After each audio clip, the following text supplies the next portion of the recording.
Olá, pessoal, sejam bem-vindos ao canal Gaiata Psi.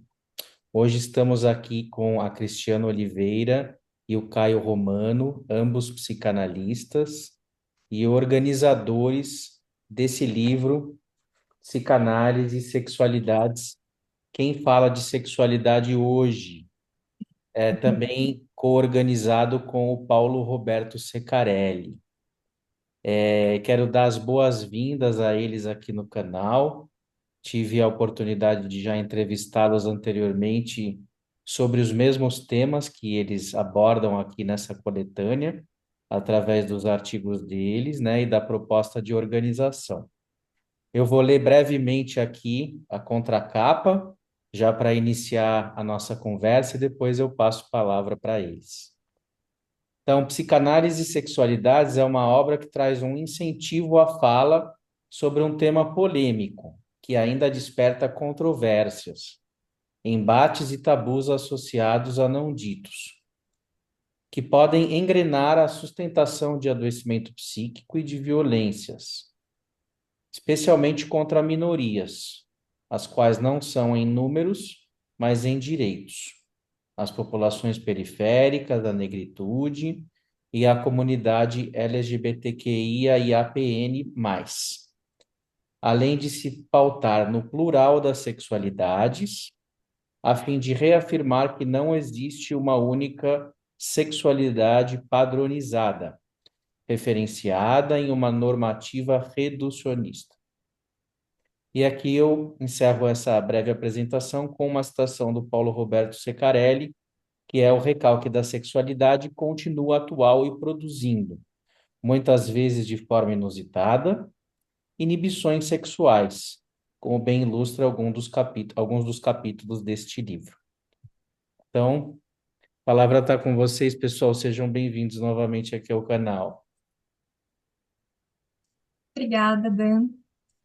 Então, no Obrigado, Dan. caso, boa noite agora, né? Obrigada pelo convite. A gente ficou muito feliz de ter essa oportunidade de falar aqui um pouco do livro. Acho que antes da gente poder adentrar e falar um pouco mais, né, dos capítulos do livro, a ideia é contar um pouco, né, de como nasceu esse livro, organizado por mim, pelo Caio, pelo Secarelli. E esse livro, ele contém, enfim, ele é produzido a diversas mãos. E ele nasce a partir de uma ideia minha e do Caio, da gente fazer um congresso sobre o tema da sexualidade. A gente entende que em psicanálise o tema da sexualidade geralmente é debatido através do gênero, mas sexualidade em si tem andado assim pouco explorada, talvez nos moldes mais freudianos, né, ou nos moldes mais clássicos, e a gente quis retomar um pouco essa ideia. E eu e o Caio, a gente acabou estruturando essa ideia porque, bom, o Caio terminou o mestrado dele na UFMG, né?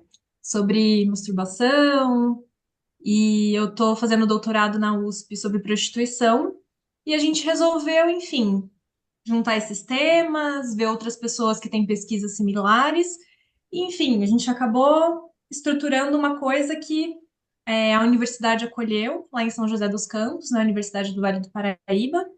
Esse congresso aconteceu em agosto de 2024.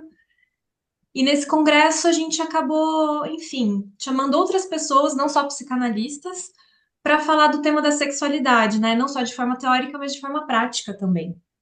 Então a gente acabou chamando uma atriz pornô para contar um pouco como é nos bastidores, né? Da questão da gravação dos filmes. A gente contou com uma garota de programa trans que contou um pouco da sua história de vida, né? Um relato autobiográfico que incluiu também uma questão desde a trajetória dela no cais do Porto de Santos, a questão da ditadura.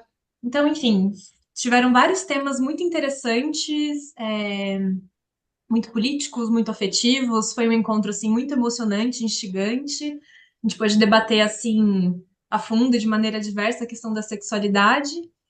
E foi um evento, enfim, que mexeu tanto com a gente que a gente resolveu transformar em livro para documentar, né? E acho que o documentar não é só para manter um registro desse dia, mas também como uma forma de manter uma espécie de resistência frente à resistência que o tema da sexualidade propõe. A gente teve uma dificuldade de conseguir fazer com que a universidade acolhesse o congresso, né? Então, o tema da sexualidade ainda desperta muito preconceito, polêmica, como a contracapa do livro aponta. Então, a gente resolveu, enfim, poder dar voz aí para esses temas de um jeito bem diverso. Ficou genial essa parte, né? Essa coisa da, assim, de dar voz, né? Às pessoas que trabalham com isso diretamente. A gente teve essa conversa, né, Cris, num bate-papo assim, e ficou genial o congresso, ficou genial o livro, assim, né?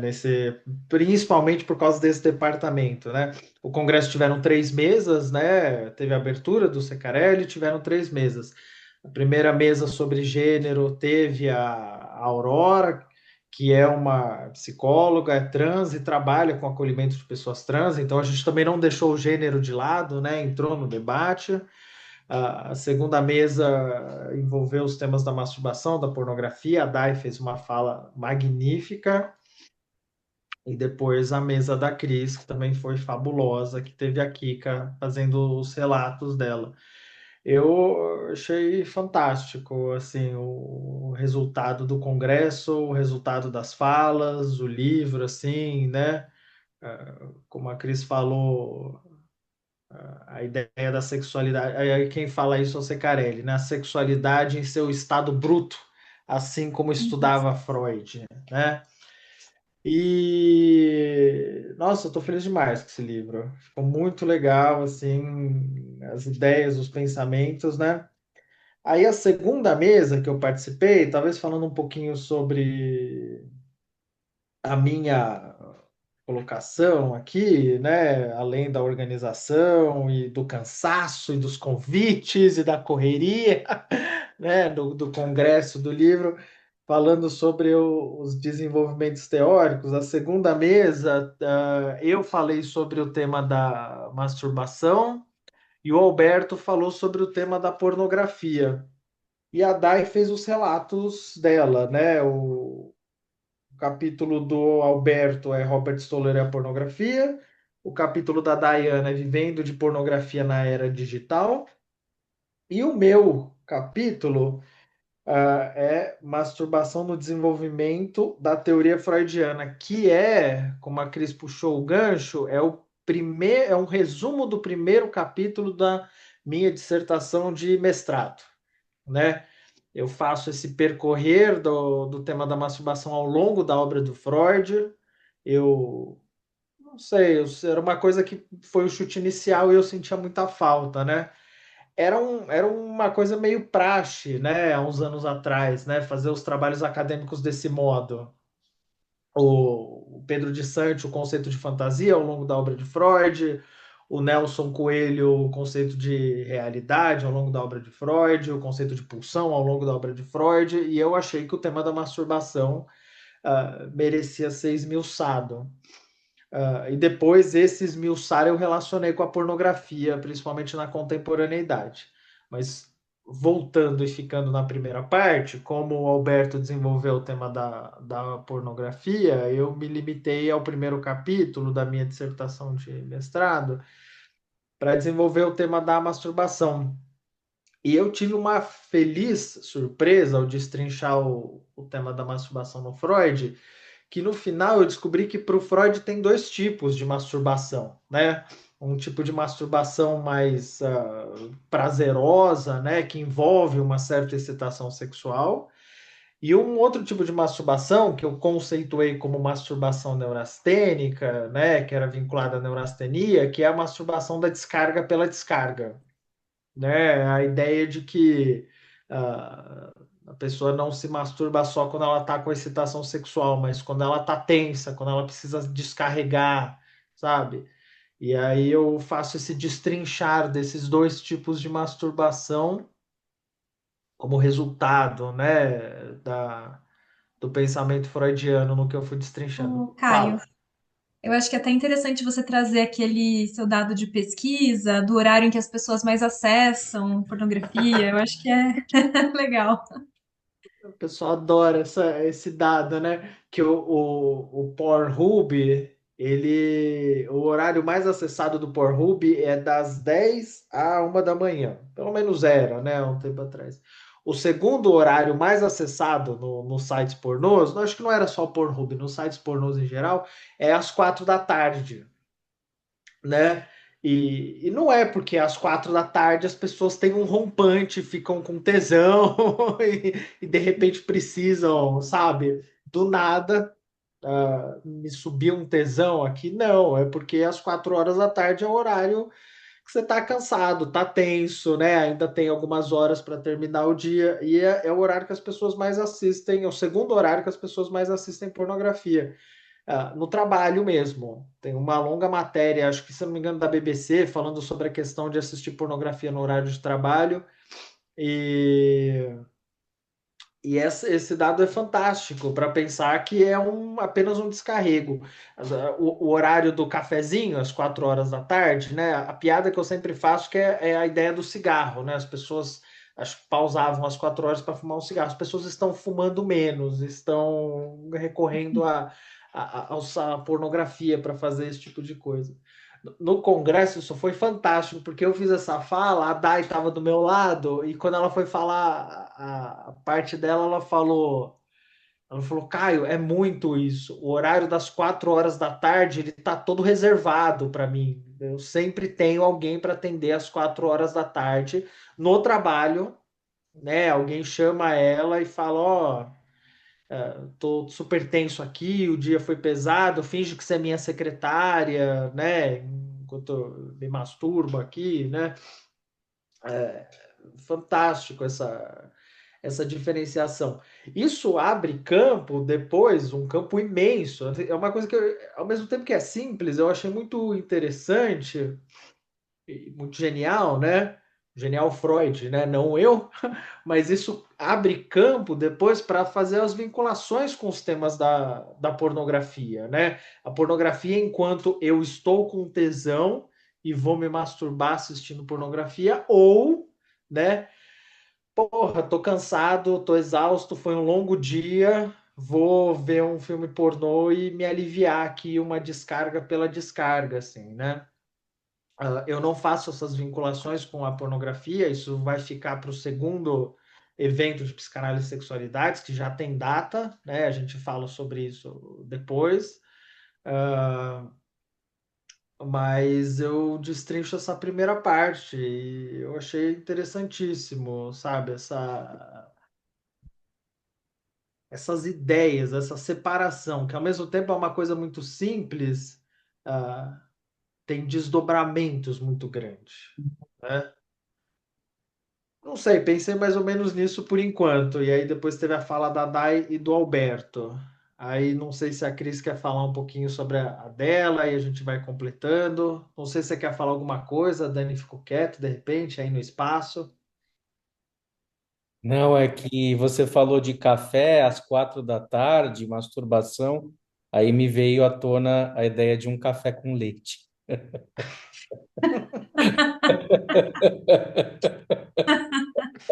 É uma boa sacada. É um bom nome para um filme pornô, É, né? pois é, exatamente. Te dar essa ideia para Dai depois. É legal. Não é o horário do café com leite.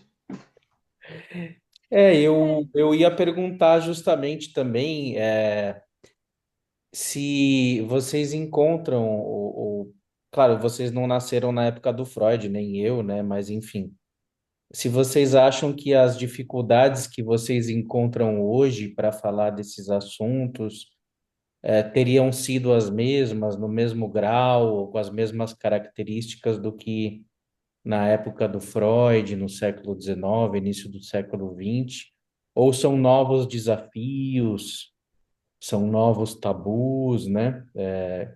Como que vocês observam essa eventual mutação da sexualidade, né? Aí ao longo desse século, no panorama atual disso. Sim, Dan, Ah, realmente. com relação à época do Freud, não dá exatamente para saber, né? A gente tá falando aqui de fantasia, dá para fantasiar e muito como acontecia na época, né? A gente tem os relatos, tem a história dele dos hospitais psiquiátricos, enfim, tem muita coisa. Mas eu estava pensando até em trazer essa fala com relação ao livro, né? Porque eu acho que a gente tem vivido numa realidade muito dicotômica, em que as pessoas estão muito preocupadas em defender o seu próprio ponto de vista, né? Estão aprisionadas ali numa questão narcísica mesmo. Então, esse aprisionamento de ou concordar ou discordar com ideia acaba barrando uma reflexão. E eu acho que parte da ideia do livro é essa, né? Abrir uma reflexão, é trazer um outro ponto de vista, é trazer assim algo que antes ficava ou silenciado ou ficava nas entrelinhas. Porque, assim, sobre sexo, sexualidade, pornografia, masturbação, prostituição, as pessoas têm um conceito geral, imaginativo do que significa, mas pensar a fundo, ou pensar teoricamente, ou pensar mesmo pessoas que estão ali na prática vivendo isso, é um outro conteúdo, né? Então, acho que mais do que concordar ou discordar é possibilitar uma reflexão. Porque acho que possibilitando reflexão a gente consegue abrir para se vincular a outras coisas, consegue construir novos saberes. Então, a ideia é que, a partir do livro, a gente possa ter, de certo modo, um debate mais democrático sobre a coisa toda, né? Até mesmo porque, falando em psicanálise, a gente sabe que repressão adoece, né? Vai gerando sintomas. E aí, bom, aí a gente acho que retoma de novo a fala do Secarelli, né, de que o recalque continua produzindo efeitos. Sim, muito interessante. Vocês, inclusive, trouxeram pessoas que não são psicanalistas, né, para a coletânea. Pessoas que trabalham, né, com sexualidade de um outro modo que não o modo analítico, né? Embora talvez até essas atividades possam ter efeitos analíticos, imagino eu, né? Tem um efeito catártico, né? Você aliviar as suas tensões, né? Como o Caio dizia, né? Então, vocês procuraram manter a psicanálise num diálogo extramuros, juntando clínica, política e teoria, né? Achei muito viva, né? Essa proposta. É necessária, né? Ainda mais hoje em dia, né? Fazer essas correlações. Não sei, acho que retomando a tua pergunta é muito boa. Eu não sei como é que era na época do Freud. Tem uma série de biografias, né? O Renato Mezan, né, falava muito sobre as obras do Stefan Zweig, né? Do Eros Matutinos que tinha na época, né? Acho que você acompanhou esse texto, essas ideias. Eu não sei, mas o que me ecoou, Dani, da tua pergunta é que o Freud falou sobre isso, né? Não sei se tinha mais, tinha menos. Na época dele, a psicanálise, da época dele, isso era o assunto em voga, com Abraham, com Ferenczi, sabe, com a Klein, né? E depois isso sumiu, né? Isso, na verdade, é um pouco de certo modo, a pergunta de US$ 1 milhão, né? Não que ela não tenha resposta, tem um pouco, né? O Green tenta responder isso no Sexualidade tem algo a ver com psicanálise, o texto de 95, né? Que ele vai destrinchar as escolas, né? Vai pensar, ele coloca um peso maior em cima da escola das relações de objeto, né? Com Winnicott, fazendo uma dessexualização muito forte da, da, da psicanálise. Mas eu acho que isso tem que ser atrelado também. Primeiro, eu acho que a sexualidade tem que voltar a ser pauta. Isso é inegável e é o que a gente fez, né? Ah, segundo, eu acho que algumas coisas merecem certas atualizações, né? Da época do Freud. A introdução aqui, o Secarelli dá uma destrinchada nisso, né? Algumas coisas, a psique se mantém a mesma, mas o contexto mudou, as demandas, a questão da internet, né? O meu referencial vai ser aqui, né? Porque está fresco na mente a questão da pornografia.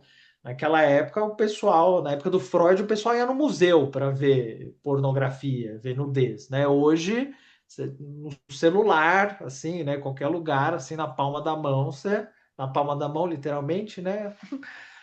Você consegue ter acesso a um mar de nudez e pornografia, né?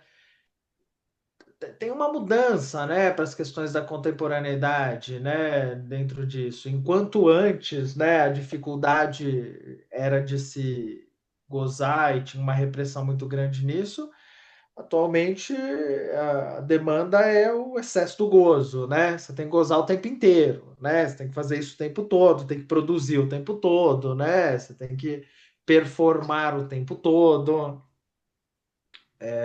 o que está atrelado a contemporaneidades, né? A lá internet, demandas, né? Não sei, né? Os imediatismos da nossa época. Sim, eu vejo que, por exemplo, quando a gente lê um título como esse, Psicanálise e Sexualidades, me dá duas sensações num primeiro momento, ou mais, mas pelo menos as duas que me vêm agora. A primeira é de uma redundância, porque psicanálise e sexualidade é como se fosse a mesma coisa, né? Ou seja, a psicanálise é criada a partir da sexualidade, né? Do estudo da sexualidade, daquilo que não deu certo, fundamentalmente, né? E a segunda coisa é, bom, eles estão recuperando algo que é banal, o que faz com que esse gesto não seja banal. Pelo contrário, seja um gesto sagaz, porque, como você mesmo falou, a gente viveu um período de dessexualização da psicanálise através de vários autores. Então, falar de sexualidade hoje e atualizar esse tema, de uma certa forma, é ser freudiano, no bom sentido do termo, né? Não como uma espécie de saudosismo, né? O dogmático, né? De algo que ficou aí num passado da psicanálise, mas por ver uma relevância, né? Nesse aspecto. E, ao mesmo tempo, dizendo, olha, nós precisamos nos ater a esse assunto, precisamos retornar a Freud, né? Como diria um lacaniano, por exemplo. Então, é uma redundância necessária, me parece, que vocês apontam. E aí eu queria entender um pouco se vocês consideram que essa dessexualização da psicanálise, considerando aí os estudos do ego, do self, outras traumas, né, não sexuais, né, a pulsão de morte, por exemplo, todos esse campo, né, do não sexual, em que medida isso foi uma cortina de fumaça, de repente, para não olhar para o tabu da sexualidade, ou de fato vocês consideram que essas outras coisas também são importantes, devem estar na mesa? Como é que vocês entendem, de repente, a sexualidade ainda na constituição psíquica? Ela é muito relevante? Como é que vocês veem esse resgate, né, do espírito freudiano em contraste com essa história da psicanálise hoje e a constituição psíquica atrelada ao sexual? Ô, Dan, você tá já investindo nas perguntas como se fosse banca de doutorado. Tô sentindo ensaio aqui. Fiquem à vontade para fazer uma associação livre, não é Não, uma São mas boas, são boas. checagem. brincadeiras à parte, eu acho que são perguntas assim fundamentais e que a gente tem que trazer para o debate mesmo. Como você bem disse, né, a psicanálise nasce do contexto da sexualidade ali com Freud, com as pacientes histéricas e como toda nova ciência, ela foi se ramificando e se amplificando, né? E foi ganhando o mundo. E para ganhar o mundo, a gente tem que dialogar com outras facetas também. Mas eu acho que dialogar com outras facetas não significa excluir o ponto de partida. Eu acho que é englobando e somando. Então, eu acho que, até fazendo uma propaganda do livro, eu acho que é justamente o que está no capítulo um que o Secarelli escreve, né? Porque ele vai falar justamente sobre as mudanças discursivas sobre sexualidade e gênero, né? Então, assim, o que mudanças são essas que estão ocorrendo e que mudanças são essas necessárias para poder reatualizar a psicanálise no debate da sexualidade. Então, de novo, né, não se trata de excluir, de abandonar, mas como é que se soma com as demandas sociais, com as demandas da realidade ao nosso redor. Então, acho que daí fica o convite para ler o capítulo, ler o livro, né? Mas eu acho que, para além disso, acho que também somando um pouco a outra pergunta que você tinha feito, a Aurora, né, que é psicóloga trans, ela trouxe uma reflexão muito interessante também lá no Congresso, né, de que o título do Congresso é Quem dá para falar de sexualidade hoje, fazendo essa brincadeira, né? Mas ela trouxe uma reflexão provocativa no dia, que, bom, mais do que quem dá para falar de sexualidade, é quem escuta sobre sexualidade, né? Quem consegue escutar, quem consegue refletir sobre, quem que está aberto para fazer isso, né? Quem consegue se despir aí das moralidades que a sociedade, enfim, vai fazendo com que a gente construa. Então, eu acho que a psicanálise vai tendo essa função, né, de trazer ali para a palavra, trazer ali o afeto implicado na situação, para que a coisa possa circular de uma outra maneira, menos adoecedora. Legal. Acho que pega o gancho da Cris, são complementos, né, Dani? Acho que não é uma cortina de fumaça, né? São temas importantíssimos, a questão do trauma, a pulsão de morte, né? Mas a questão do trauma está muito vinculada à questão da sexualidade, à questão da pulsão de morte, né? O Laplanche fazia, né? Chamava de pulsão sexual, né? Independente da questão de ser de morte ou não, né? Então, eu acho que foi um pouco se desprendendo, né? Assim, falar por que se desprendeu, tal, né? O Green inicia esse assunto num artigo longo e, assim, que demanda um pouco de raciocínio, né? Como a maioria dos escritos do Green, né? Mas para talvez não entrar um pouco nos porquês, o que, que será que aconteceu, eu acho que acho que pegar o gancho do retorno, né? O quanto isso deveria ser. ah, o quanto isso implica e poderia trazer muitas respostas. O Freud caminhou por aí. Eu acho surreal, assim, na verdade, em alguns pontos, né? Eu escrevo isso no meu mestrado, falando, pô, se o Freud tivesse acesso aos dados de pornografia hoje, os vídeos mais acessados em cada país, sabe? Tipo, os horários mais acessados, os nichos mais acessados, né? No Brasil, um dos nichos mais acessados é o trans, né? O nicho mais acessado no, sei lá, Afeganistão, o nicho mais acessado, né? Uh, não sei, nos Estados Unidos, né? Que seja na França, na Alemanha, na Inglaterra, né? Uh, e entender um pouco o porquê, né, disso, porque são coisas interessantíssimas, né? Além dos nichos, quando eu falo nicho é categoria, né?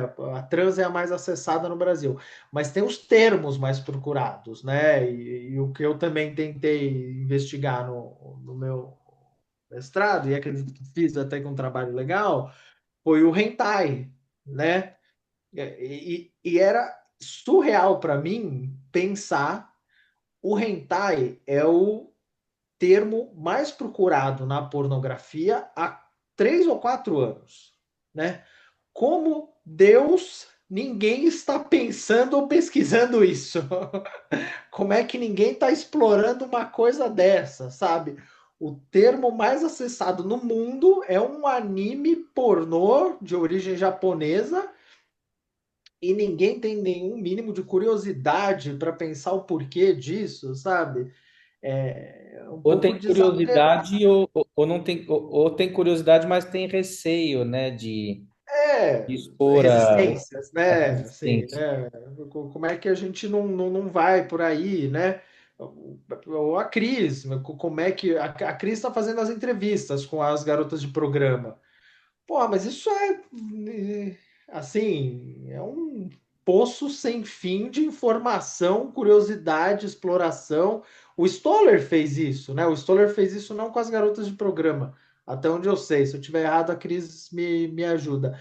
Mas no Pain and Gain ele fez longas entrevistas com o pessoal do BDSM e no Porn ele fez longas entrevistas com o pessoal da pornografia. Outras eras, né? O Stoller, né? Não tinha, não tinha internet. Não tinha internet. Talvez tivesse internet, mas não tinha essa força, essa popularização que tem hoje, né? Sinceramente, eu não sei muito bem essas datas certinhas, mas ele morreu antes da explosão, do boom da internet, né? Isso eu tenho certeza, né? Ah, é muita informação assim para se pegar algo muito primitivo no sujeito, né? De se pensar, de se explorar. E aí a ideia da gente dar voz a essas pessoas, o que vai, obviamente, fazer a gente roer a cabeça de novo para pensar alguns porquês, né? Alguns caminhos e voltar com essa, como é que você falou? Essa coisa redundante, né? Falar em psicanálise é falar em sexualidade, né? Hoje em dia essa redundância se perdeu, né? São coisas separadas e tem uma tecla aí que a Cris tocou, que a gente conversa muito sobre isso, que hoje sexualidade está muito atrelada à questão de gênero, né? E acho que tem uma, obviamente que tem lá as suas vinculações, mas acho que tem muito mais além disso, né? Hoje em dia o pessoal está resumindo muito a questão da sexualidade às questões de gênero, o que tem muito mais a ver com questões de identidade, muitas vezes, né? Não de questões relativas a práticas sexuais, atos sexuais, né? O exemplo que eu sempre dou, que a gente conversa muito sobre isso, eu e a Cris, é a pessoa pode se identificar com o gênero que ela quiser, né? Mas ser assexuada. Ela pode se identificar como homem, mulher, cis, hétero, o que for, das siglas, e não fazer sexo com ninguém, sabe? Se satisfazer sozinha. Então tem um campo aí também muito para ser pensado que está sendo apagado, né? Já estou falando demais. Mas, Fala. mas É, digamos, aí fica uma dúvida, né? O quanto isso está ligado a traumas também, né? E a inibições, ou de que forma a pessoa organiza a sexualidade dela também de uma forma defensiva, ou é uma forma de existência da sexualidade em si, que não está atrelada necessariamente a uma psicopatologia. Eu acho que é difícil Sim. ter uma resposta genérica para isso, talvez analisando assim, no caso a caso, né? Fala, e Cris. não sabia desse dado do hentai. Achei bem interessante você trazer, Caio. Acho que primeiro fica o Como não convite para você fazer sabia o desse dado, doutorado aí, Renata? por favor. Você assistiu a minha Já defesa e não sabia desse dado? Olha que revelações chocantes. Mas esse dado que você traz me faz pensar também em outra fala do Ceccarelli, né? Que ele diz que a sexualidade é a perversão do instinto e que toda sexualidade nasce ali do infantil, né? O Freud ele vai cunhar o termo sexualidade perversa polimorfa para dizer das diferentes zonas erógenas que o corpo da criança carrega em si desde que é um bebezinho, né? Então, quando ela é cuidada, amamentada, acariciada, trocada, enfim, tudo isso envolve ali prazeres corporais espalhados pelo corpo dessa criança, né? E isso vai organizando, de certa forma, esse psiquismo e dando algumas pistas, né? De como é que esse tecido psíquico vai identificar o que é prazer e vai associar prazer.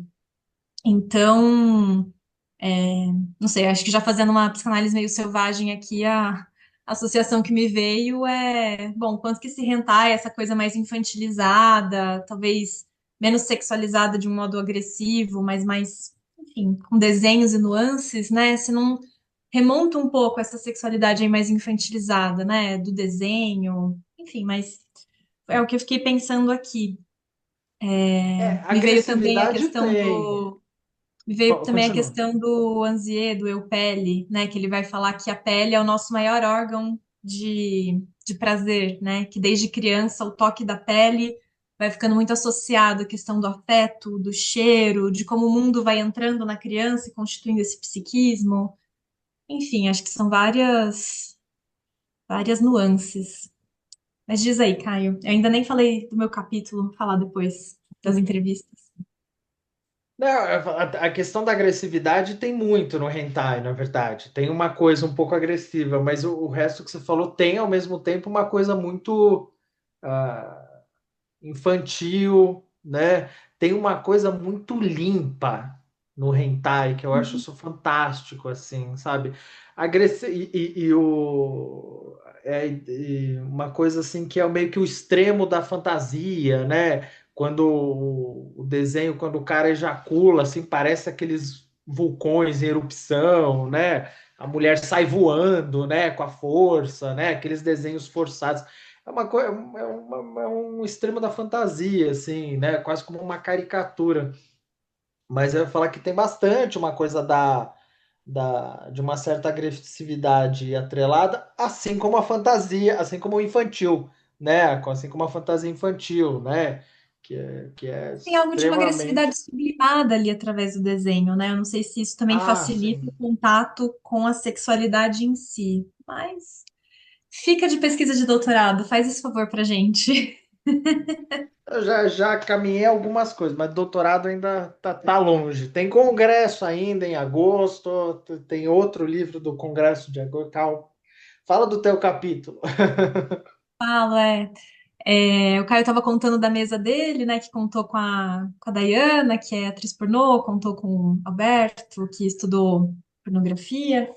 E a minha mesa, ela acabou trabalhando o tema da prostituição, né? Então, contou comigo, que falei um pouco do meu tema do doutorado, contou com a Eliane Troia, que ela trouxe uma pesquisa do TCC dela, muito interessante, TCC dela em moda, e ela articula questões de gênero, e da roupa utilizada, inclusive pelas prostitutas, né? Como é que isso está ligado à questão da preferência dos clientes, como as pessoas identificam roupa e atrelam isso a gênero, a sexualidade, prazer, enfim. Tem um cartão de visitas ali através da roupa e ela vai discutindo de um jeito muito interessante isso no capítulo dela. E na minha mesa também a gente teve a Kika, né? Que ela é um ícone em São José dos Campos. A Kika já tem, acho que mais de 70 anos de idade. E ela é uma ativista trans e ex-prostituta. E a fala dela foi linda, foi incrível. Acho que também vale muito a pena dar uma olhada no que ela trouxe, né? E assim, no meu capítulo, né, eu vou discutindo desde a questão da minha proposta de pesquisa, que foi muito questionada pelas pessoas na época, né? Muitas pessoas vieram me indagar, bom, mas por que você está querendo estudar prostituição? Por que você não estuda uma coisa mais fácil? Outras pessoas davam risada do tema de pesquisa. Até que num dado momento, algumas pessoas chegaram e me perguntaram, bom, mas por que você está estudando prostituição? Você é puta? E aí eu comecei a me questionar, bom, mas por que que uma mulher que estuda prostituição ou fala de sexualidade acaba sendo atrelada ao lugar da puta, né? O que que isso está querendo dizer e como é que eu posso usar isso como um dado de pesquisa também? Então eu parto um pouco daí para poder pensar o lugar da mulher na sociedade, que em muitos momentos, né, a gente tem desde, estava falando aqui do Freud, né, clássico, né? Ele tem alguns textos ali entre 1912, 13, 14 sobre a questão do amor e da relação que os homens têm com as mulheres. E ali ele vai fazendo uma espécie de análise de uma cisão que alguns homens fazem com relação às mulheres, né? De que ou é a esposa ou é a puta, ou é a mãe a virgem, ou é a puta, enfim, tem uma dissociação. E ele vai dizer que essa separação é um jeito do próprio sujeito se defender ali de algumas fantasias recalcadas ligadas ao Édipo, né? Então, vou pensar um pouco como é que essa sexualidade da mulher vai ficando castrada, não pensando na castração em si, né? Mas como é que tem uma castração, enfim, desse lugar do sexo ali para a mulher, né? Como algo mais proibido, como um tabu, e como é que isso vai gerando efeitos nas mulheres também. E eu fui encontrando alguns dados interessantes, né? E alguns dados interessantes que também vão trazendo alguns questionamentos mais polêmicos, mas, por exemplo, dentro do campo da prostituição, a gente tem cerca de 92% das que trabalham com sexo são mulheres. Em contrapartida, mais ou menos 7% são homens. Acho que isso por si só é um dado, né? Mas é interessante a gente poder pensar que, bom, a integridade dos homens que se prostituem não é debatida, mas as mulheres ficam num lugar muito pejorativo na sociedade. Então, uma coisa que eu vou trazendo nesse capítulo é que, bom, as prostitutas, elas são desejadas sexualmente, mas não são desejadas moralmente na sociedade. Então, de novo, é como se a gente tivesse aí uma cisão, né? Ou uma divisão de como é que esse elemento é recebido na sociedade. Outra coisa que é interessante, né, que foi aparecendo inclusive nas entrevistas, eu acabei entrevistando 7 mulheres, uma mulher trans, e assim, os relatos foram muito parecidos, né? Mas o que essas mulheres mais me trazem, independentemente se trabalham na rua, se trabalham em casas, enfim, elas trazem que, bom, 99% dos clientes são casados e que a prostituição vem então para sustentar casamentos, né? Tudo aquilo que os maridos não conseguem realizar com as esposas, de novo, associando essa dicotomia, né, entre a esposa e a puta, como se a esposa ficasse no lugar de um sexo ali mais asséptico para procriação e a puta ficasse no lugar do sexo mais associado aos prazeres. Esses homens casados, então, vão pedir, realizar com as prostitutas aquilo que eles não conseguem pedir ali para as esposas. Então, as entrevistadas trazem muito esse lugar das fantasias, né? Principalmente fantasias em que os próprios homens não conseguem aceitar. Dentre elas, uma fantasia de penetração. Então, elas falam que é muito comum esses homens pedirem ali inversão, que é o termo para isso, né? Para se realizar. Outra coisa que elas trazem também é que esses homens, enfim, muitas vezes levam calcinha das esposas, se abrem afetivamente, né? Trazem fragilidades, vulnerabilidades. Então, toda essa persona, ou essa máscara, né, do homem viril que é sustentado, exigido pela sociedade através de um machismo, de um patriarcado, acaba caindo ali no encontro com a prostituta, né? E aí uma delas me faz uma fala que eu acho bem interessante, bem forte, que ela fala, eu pergunto, né, bom, mas por que que você acha que esses homens então se abrem com você e não procuram uma psicóloga, por exemplo? E ela me traz uma fala que bom, Cris, como foi que ela disse? Foi algo no sentido de que, bom, é como se ela, enquanto puta, estivesse num lugar muito pejorativo. Então, assim, quem seria ela para julgar um cara que traz uma fragilidade? Então, é como se esse lugar meio excluído ou estigmatizado da puta acabasse protegendo esse homem de poder trazer esse lado mais frágil. Então, eu acho que isso é bem interessante, assim, né, da gente poder pensar que lugar é esse da puta nas relações, né? Tem uma E acho coisa que uma meio outra. pormenorizada, né? Vou falar para ela porque ela é menos, né? Isso nesse sentido. De um preconceito implicado ali. Seria unidos pelo sofrimento, algo assim. Uhum.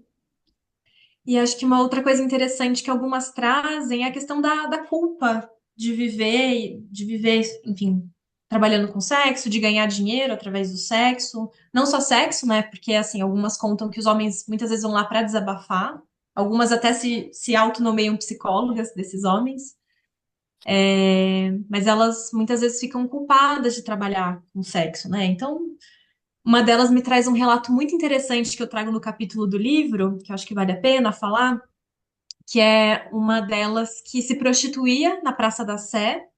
E na Praça da Sé tem a Catedral da Sé, né? Uma igreja enorme, linda.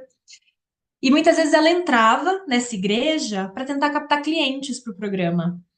E ela conta que quando ela conseguia um cliente dentro da igreja, ela se sentia muito culpada. E para amenizar a culpa, ela dividia o cachê e colocava metade na caixinha do altar.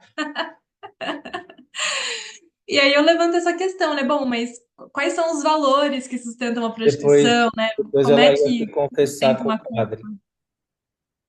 Vai que ela confessar com o padre, em muitos jeitos, né? O bom é que na igreja católica, é que se você peca, tá perdoado depois. É só pecar de novo. Mas assim, brincadeiras à parte, eu vou discutindo muito esse lugar da mulher na sociedade, da mulher sexualizada, e vou trazendo esse ponto de que ao longo da vida, a mulher, em algum momento, já foi colocada no lugar de puta, sabe? Então, eu vou tentar entender um pouco isso. É,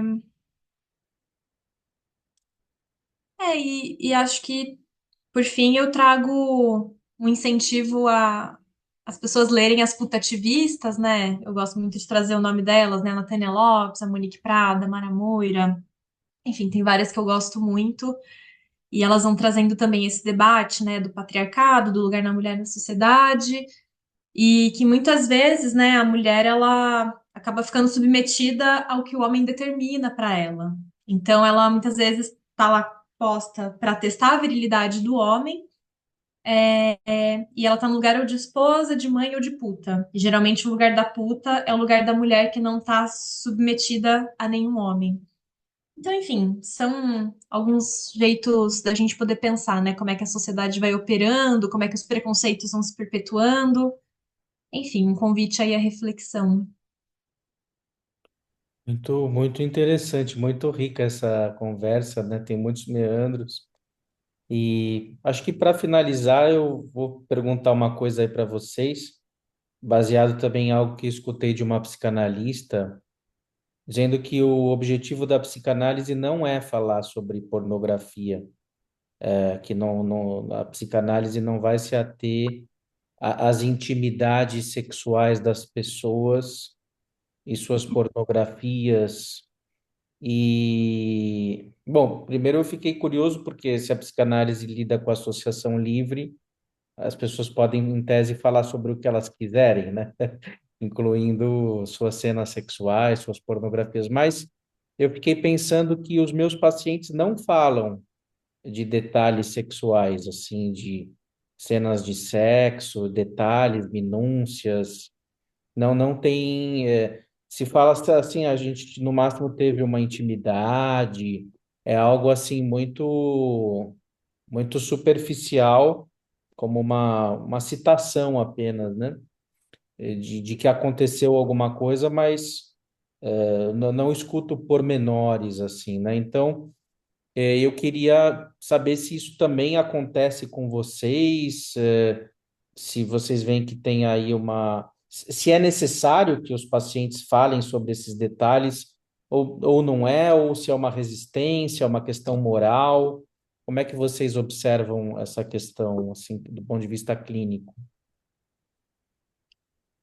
Acho que o que eu posso falar aqui, Dan, sem expor, né, os casos, sem quebrar a ética, é que varia muito de paciente para paciente. Então, tem pacientes que têm questões mais específicas, e aí eles dão mais detalhes, e a gente entende esses detalhes dentro dessa dinâmica psíquica, mas tem outros que não comentam nada. E às vezes os mais reprimidos não comentam nada. Mas eu noto, né, que se o paciente está tentando falar e ele tem dificuldade de dar nome, eu vou lá e, bom, no meio, né, vou instigando para que não fique esse tabu. Porque é isso, né? Você falou da associação livre, eu acho que um dos papéis da psicanálise é ajudar a dar nome, a simbolizar, para, enfim, dar um fortalecimento aí nesse tecido psíquico, né? Para que o paciente não fique tão aprisionado a essas repressões. Então, enfim, dependendo do caso, aparece mais.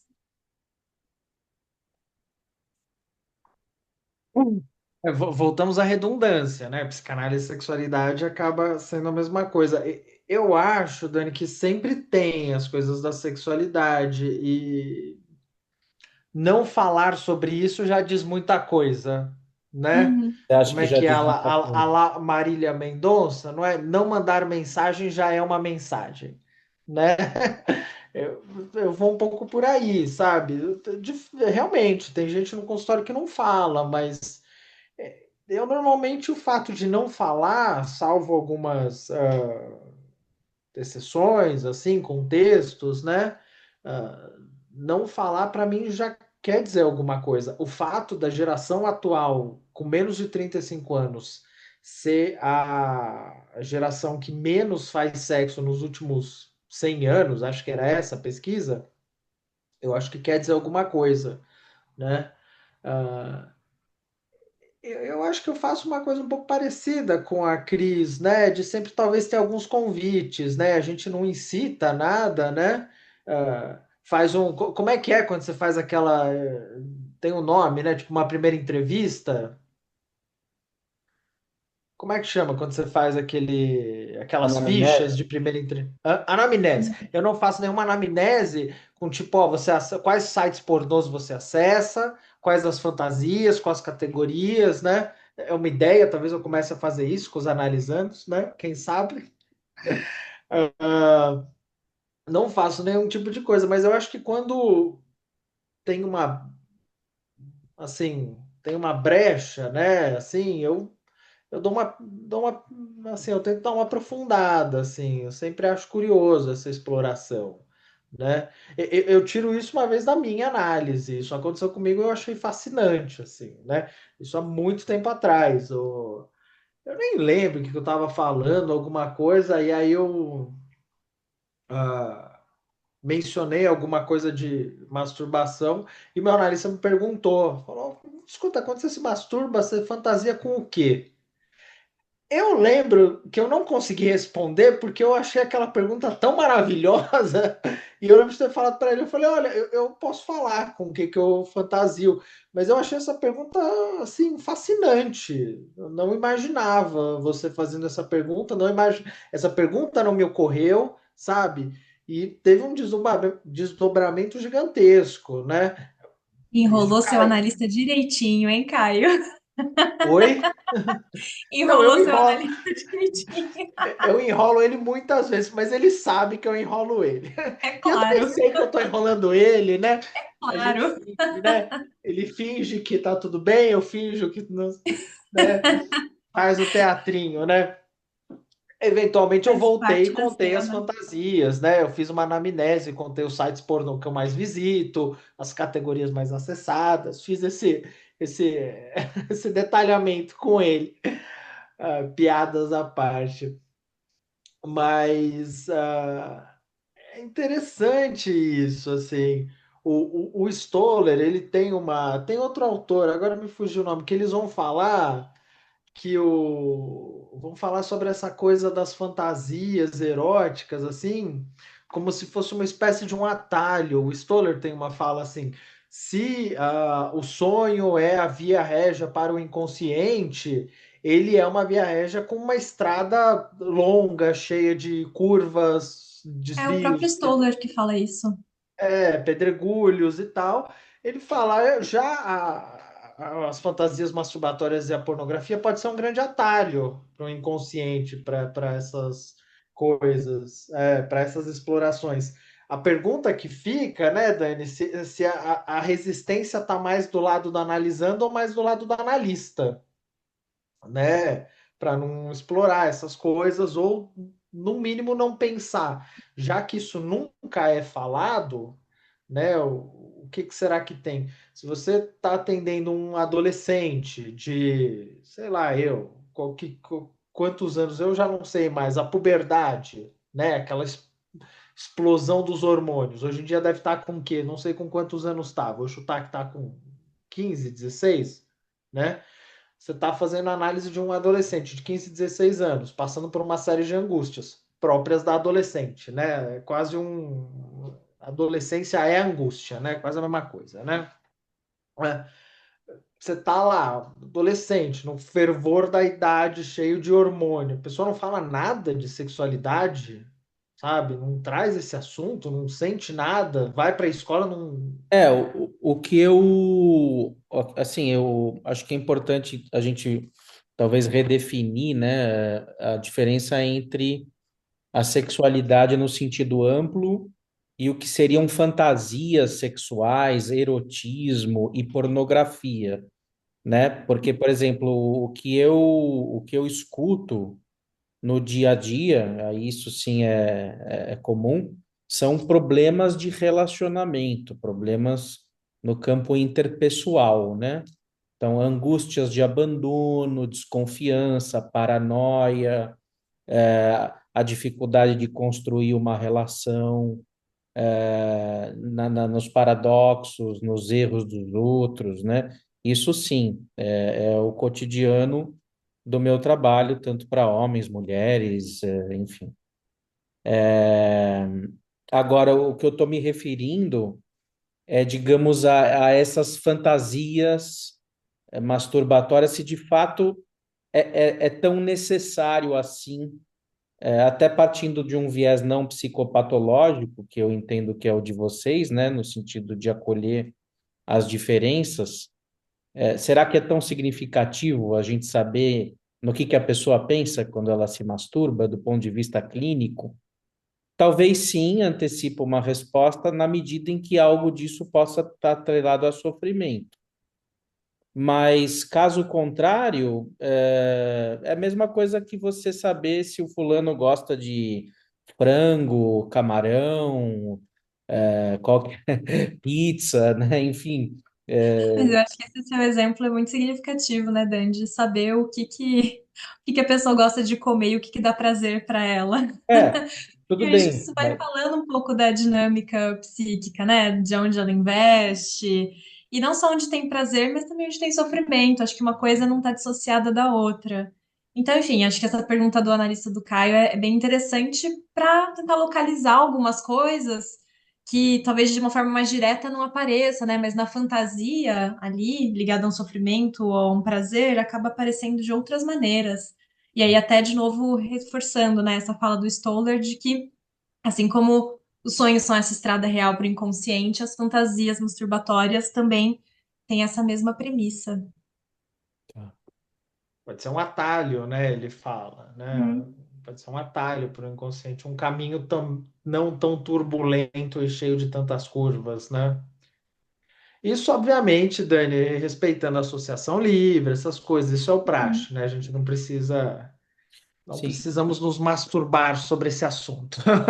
É que eu estou bastante interessado agora na psicanálise relacional, né?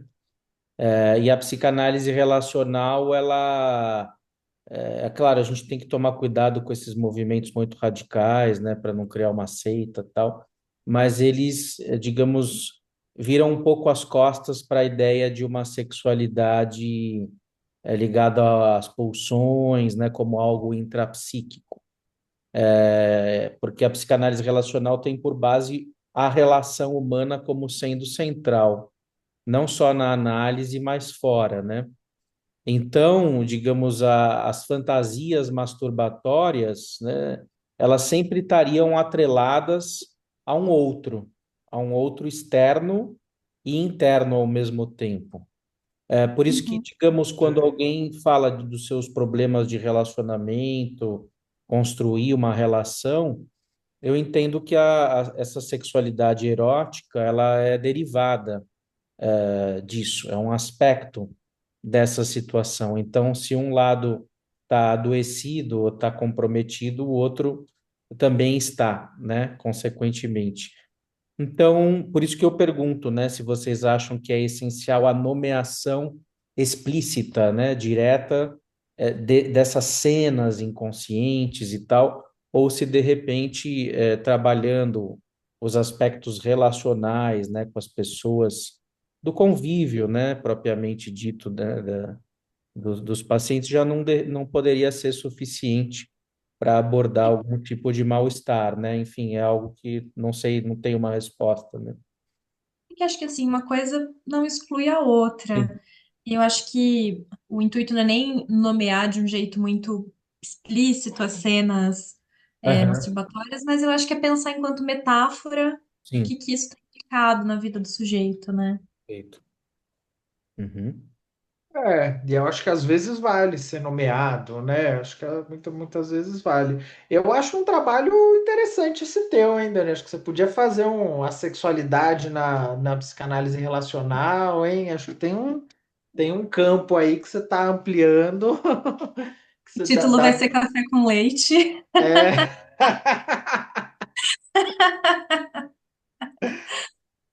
às 4 horas, A- café com a- leite a- das.